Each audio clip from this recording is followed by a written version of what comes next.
Ano bang magandang giveaway sa kampanya? Well, makikita ang sagot sa motorcade ng una. Umpisa natin sa candy. Ay, di mabenta. Kung border kaya? Pwede na. Etong si Boss Gringo, pamaypay ang ipinamigay. Binay! Nako kuya, binay ka ng binay. Si Gringo nasa pamaypay. Binay! Aha! Alam ko na! Kung hindi effective ang pamaypay, subukan natin ang kalendaryo.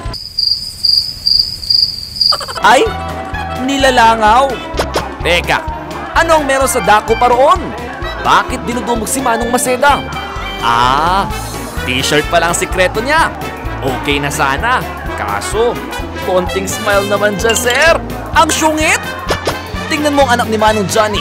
All smiles habang namimigay ng t-shirt. Etong si ate, nakikipagbaliyahan pa. Hinay-hinay lang. Eto naman si kuya, parang flying voter lang. Nakakuha na, umulit pa. Takbo na, kuya!